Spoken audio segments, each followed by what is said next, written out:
All right, this part two. Okay, this part two real quick. Let me see where I left off at. I forgot where I left off at. I know I was talking about the creatures, police. Yeah, a lot of police officers, they died, the good ones.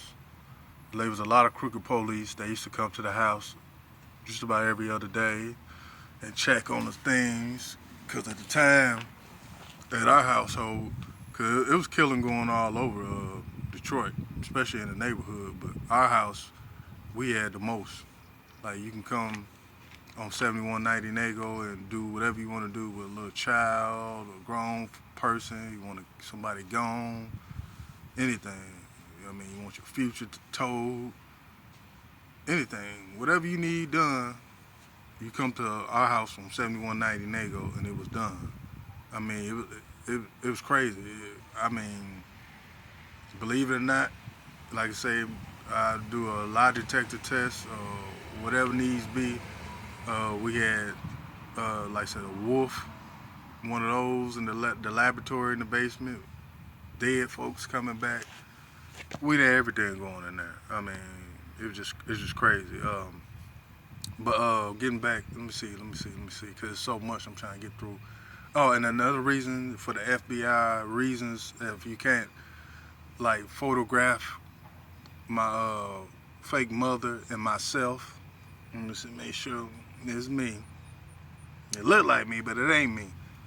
And the reason I said that because after she kidnapped me, she went to this white lady house, and she knew her. Like say, mind you, she know a lot of people. She in underground criminal act organization, whatever. We went to her house, and she had to call up another person which was a white guy, and he had the rest of the tools. But anyway, believe it or not, it's basically like the movie Face Off. She took the one lady face.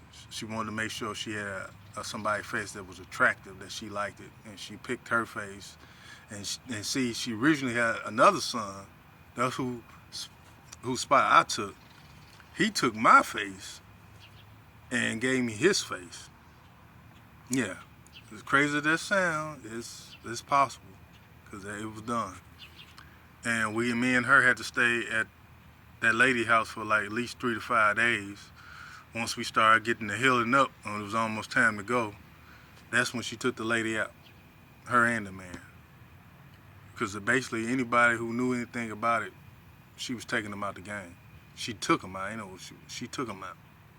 Her and her crew, which consists of, I know for sure, Robert Lewis and the dude Cedric Lanier. Those like her main two Ace Boone Coons, or whatever you want to call it, who did all the dirty work with her.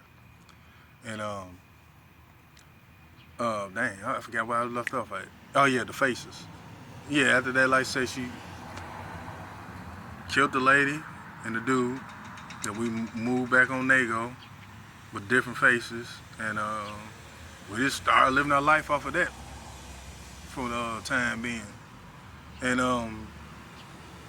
yeah, just man, it was just so many killers, man. Basically, anybody who knew anything about like who I really was and who can help me out and believe me, they all got executed. They all got taken out. There wasn't no helping me. I seen so many police officers, and a lot of them was pedophiles. Just about the whole community was pedophiles.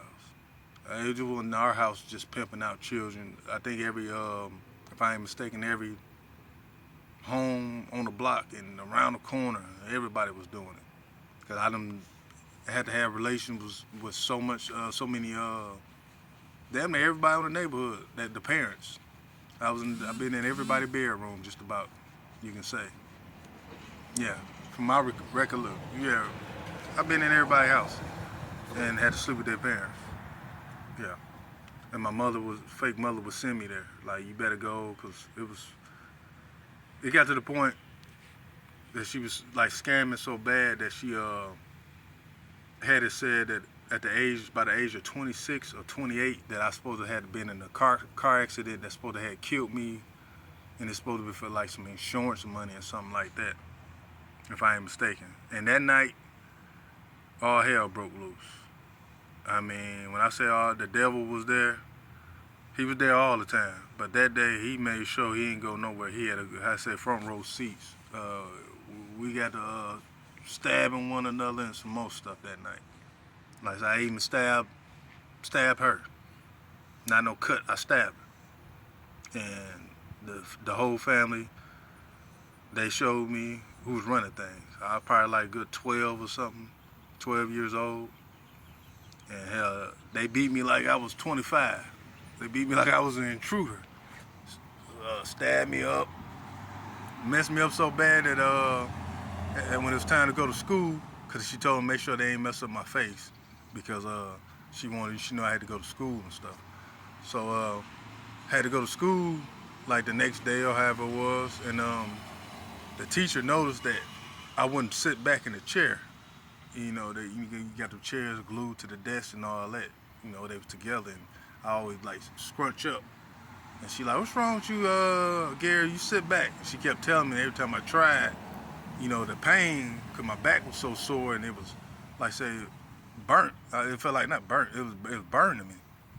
And she was curious, and she told me, like, after everybody left out to go to the next, room for the next class, she told me to stay behind.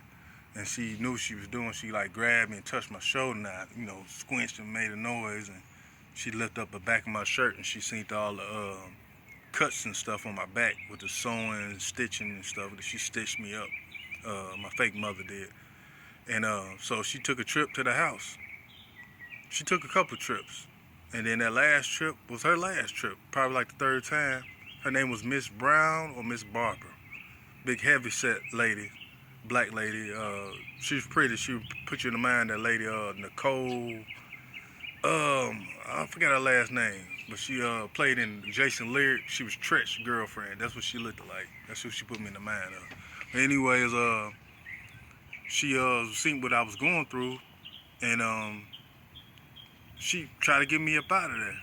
And my fake mother was like, no, you not. She already had one of the other kids come by and lock the door. And she tried to fight the lady, and shoot, the lady, doled her up real quick, knocked her on the couch. And she's like, come on, Gary. And we was heading to the door. And while she was trying to unlock, because he had like 2 deadbolts in the regular lock and all that, by the time she was getting through that, my fake mother came by and stabbed her in the shoulder. And, she went like, fell back, like collapsed on that side. And it was on from there. Everybody, the rest of the kids came and helped her out and tied her up in the basement. She beat her up, of course, while she was tied up. You hitting on me and stuff. Beat her while she was tied up. And it was a man, too. I forgot where the man came from. But he got tied up, too, and tortured down there. I don't think they raped her. More like they probably did. That's all they did was rape and kill. But she was teaching me a lesson for telling. She had the lady, Miss Brown, or Miss Barbara. She came and she executed the man first, then had her executed. And then when the police came around asking questions, because that was the last whereabouts of where she was at, she had like a little yellow bug car or whatever. And they took the car and put it somewhere like she went this way, because the whole neighborhood lied. When they said neighborhoods stick together, everybody lied. I even had to lie. Cause hell, you done killed the lady in my face and everything. But everybody lied. Everybody stood together. Everybody put everybody on point. They come around, I'm a good lady, this and that. And everybody, man, you believe it. Especially the one neighbor, he had me fooled. No, man, that's a good lady. It's sugar and all this. Man, oh, man, what y'all talking about? That lady got in her car and left. All we know is she left from here. Everybody agreed, and that's what they went by. Yeah. So it's deep. It goes deep. It's something about the time just about going on this, but like I said, using witchcraft to like the fullest, man. I mean, it's so much. I'd rather talk to the FBI, the real people personally, before I get to all this. But like this, it's a lot of stuff, chaos, and that's why I'm stuck here now. And they just try to keep me stuck with them because I know too much and what I can do. Basically, the gifts I was given. So, holla at me.